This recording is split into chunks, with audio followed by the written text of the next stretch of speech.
5? I hope we're on day 5. Day 5 of Advent 2022. You're getting a video from me every day. Sometimes I am racking my brain with an idea, but today we're gonna make a bow. I don't know if I did this in one of the previous Advent videos, but that's what we're gonna do today. Last night, or yesterday in the Advent, we made southern magnolia wreaths. And if there's anybody in the Hillsborough, Portland area that wants some magnolia leaves, I got a bunch. So leave a comment below and let's connect up and I can get you some magnolia leaves. All you gotta do is pick them up. They're on the porch. I cut too many. I probably have enough out there for 3 more wreaths. And I kind of need to find some friends to give them to and just make more, right? But nope. So part of our wreath making was to make a bow. I learned to make florist bows when I was in 3rd grade. I was in 4-H and we got to go on a field trip to a florist shop and she showed us how to make a bow. I don't know why it didn't stick with all the other 4-H girls in our troop, but for me it was so awesome. I loved making bows. I still love to make bows. And I kind of always coveted being a florist after that. It was the most cool thing as a kid to go to a florist shop for me. I was a nerd, I'm sure, you know, but I was also a crafty kid and I'm a crafty adult, so maybe that's part of it. What supplies do you need to make a bow? You need scissors. You need some ribbon, and I'll tell you a little bit about ribbon in a minute. You need wire cutters, any form of wire cutters, and then you need just some basic thin paddle wire. Works great, it's the easiest. But I used to use, when I was young and poor and only had ribbon and didn't have this stuff, didn't want to go to the craft store, I would use the twist ties that used to come with garbage bags. So like twist ties work great if you can find them. My garbage bags don't come with twist ties anymore, but you know, so be it. All right, let's talk about ribbon. This, I've got a whole basket of ribbon here, that's why I'm leaning forward. This is vintage florist ribbon. It's like a woven, it's not paper, it's polyester, but it's a woven polyester. This is the easiest stuff to make a ribbon out of. Super easy. The difficulty with this is even your finished ribbons are very bouncy and pretty. And I'll show you the ribbon that I used for my, I'm actually gonna move this basket down so I can reach in it and dig. Well, I might as well confess. This is my basket of ribbon. See that? With my head for size. This is my basket of ribbon and my bow making supplies and wedding making. I did my kids' weddings. I have all kinds of ribbons in here. I have like strings of pearls, just basic my florist supplies for when I do things. This is the ribbon that I made for my fall magnolia tree magnolia leaf wreath, and it's made out of the traditional old florist ribbon. Very nice to manipulate. You get a nice bouncy bow, and I do like to work with this stuff. Hence, when my aunt gave me her full collection of florist ribbon, hey Sally, sometimes you watch these videos, I'll give you a shout out because Sally supplied me with a decent portion of this ribbon, and I am gonna put a bow on all my Christmas presents as a result. It comes in various widths. This is also florist ribbon, this blue. So have at it. And if you get super thin florist ribbon or even other kinds of ribbon, you can put 2 together and make a bow, and then you have a multicolored one. Modern ribbon, like the stuff you find at Costco, is this, and in fact this probably is some ribbon from Costco, is mesh or satiny polyester also, but not made the same way. It's more of a weaving process, and it's wire edged. Now what's nice about the wire edged is after you finish your ribbon, you've got all kinds of opportunity to manipulate each loop on that bow and make it sit exactly where you want. My ribbon last night was a satin ribbon and limp, pretty limp, but because it was wire edged, I could manipulate it a lot. And honestly, every time I go out the front door, I'm manipulating it again. So that's the good thing about wire edged ribbon is you have infinite manipulatability with it. You can also really control the tendrils. See how I can wrinkle this? And then I can pin this down to my wreath and really give it really position it where I want. Whereas the florist ribbon, you kind of get your bow and that's about it. The tendrils sort of do their own thing, unless you've got glue. Glue or glue dots is also helpful. All right, so I'm going to show you how to make a ribbon. I'm also going to talk about what's behind me. I have positioned you in front of my very stacked up china closet.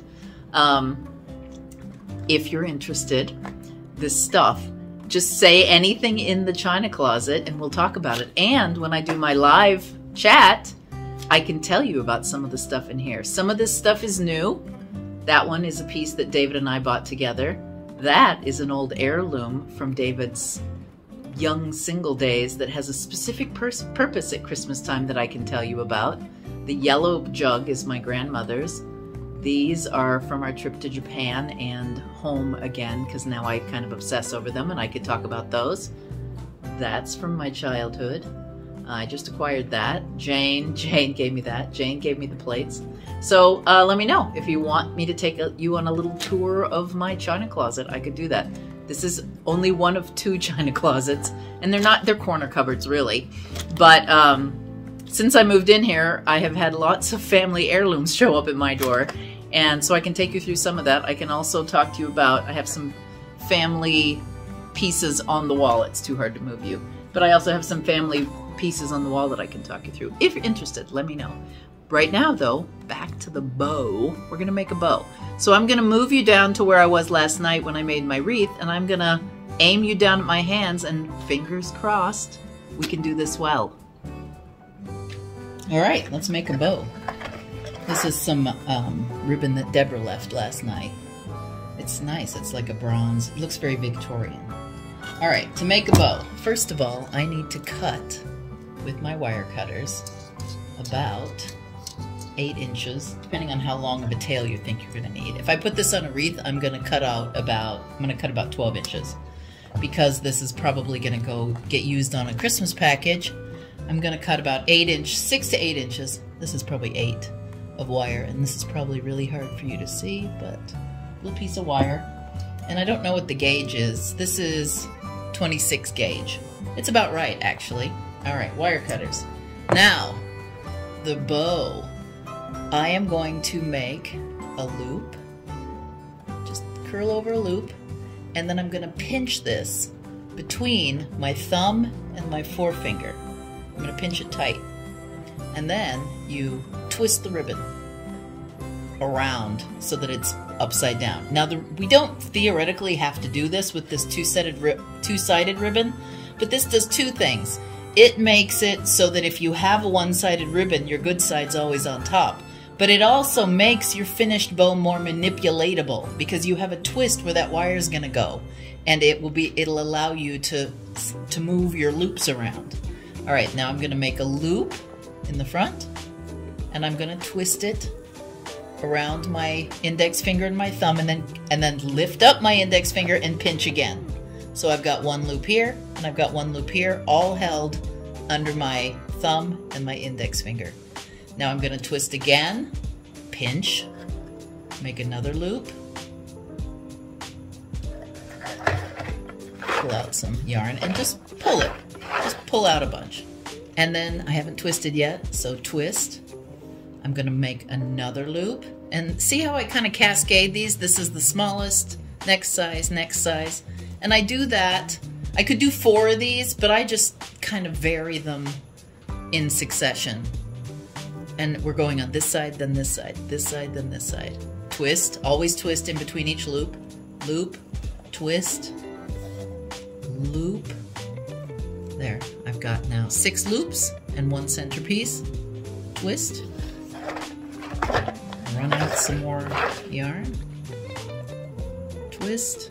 And all of the remainder on this are going to be about the same size as this back piece because they're going to provide the fanning effect. Twist, make a loop, twist, make a loop. And do you see how these are settling in sort of on either side but not out on the sides yet? I'm going to use the wire in place to help me do that. Twist, twist, and let's see, I've got 2, 4, 6, I've got 12 loops. And that's about right. If I really wanted to make a giant bow, I could do more. Now, I've got this length here. I'm gonna cut a V into this. So there, and then there. Because I will use this as part of my decorative, let's see if I put my hand over it, as part of the decoration, I'm gonna attach 2 more. So there will be 3 tails on this. All right, now I'm gonna grab my 8-inch piece of wire. I'm gonna go into the center circle, my very first loop, and slide it across the top of my thumb, out the other side, position it about halfway. I'm still pinching. I'm pinching with all the fingers I can. There. And then I pull on it and even fold it up a bit, and then go to the back, and I'm gonna twist. And this wire can take some torque. That's why you do a decent gauge. 26 is really, really perfect. All right, now here's what this bow looks like. Not great, not beautiful, but watch what happens when I start manipulating my loops. I'm gonna start manipulating them around, making them into a circle. And what I do is, to manipulate them, especially the wired edge ones, is I put my fingers in, my 3 fingers in, my 3 center fingers in, and twist and turn, twist and turn, twist and turn, twist and turn, twist and turn. And you can pull a little bit. If something's a little short, you can actually lengthen that just a little, not too much, or you'll have your whole ribbon fall apart on you, and you don't want that. All right, and then I'm opening up the loops a little bit as well to make this look more full. So most of the ribbon activity is twisting it after it's done. So don't quit before you've done it finished. Don't give up, because most of the pretty looking ribbon happens after the fact. There we go. So there is my ribbon. It's full, poofy, fairly even. If I wanted to make this look more even, I could do that. There. All right, and then the final part of this is to cut a second length of ribbon. And I'm gonna just cut this one straight, because what I can do then is take these 2 ends together, and I'm gonna cut a V in both. There, and there. And this one I didn't quite get. There. Now I have my tails. Take another bit of wire and my wire cutters. This one's about 6 inches. This one doesn't need to be as long. And honestly, if I were short on wire, I could go in and just use the same one that I anchored the big bow with. But this just helps me. Makes it a little easier. There. I'll put these together. And we have a finished bow with 3 little tails. There we go. And I'm gonna put it, I just mocked up with a napkin, wrapped a little book for you. So there is what it might look like on a present. Is this little poofy bow. You could put it on a wreath. You could just decorate, make a garland of ribbon on your fireplace, wrap it around a candle. I could hang them. I need to wash my chandelier, but I could totally, here, I'll show you what it would look like on my chandelier. But take note, my chandelier is filthy dirty. We have not focused on the chandelier yet. I need to though, don't I? There. Let's look at the chandelier. You guys might have just inspired me. I might have just inspired myself to go up and... What do you think? Should I put bows on my chandelier? Kinda like it. I might have to think about that. All right, I hope you enjoyed that little bow making session. Again, as I say every night, if you haven't subscribed to the channel, do it. And like and ring the bell, because ringing the bell puts it up on your morning. Like I get a little notification of a number and it tells me how many new videos showed up while I was sleeping. If you ring the bell, my videos will show up in your list of videos that have shown up while you're sleeping. And leave a comment. Oh my God, I love comments. Nobody ever leaves comments for me. Well, some people do. Like Kathy, like Tony, like Tamra. There's somebody else that leaves a comment. tell me if you leave a comment periodically and I haven't given you a shout out, because I'm going to start shouting out for people who leave comments. I think Sally has before too. Anyway, I'll see you tomorrow with some new harebrained Christmassy thing to talk about. Bye.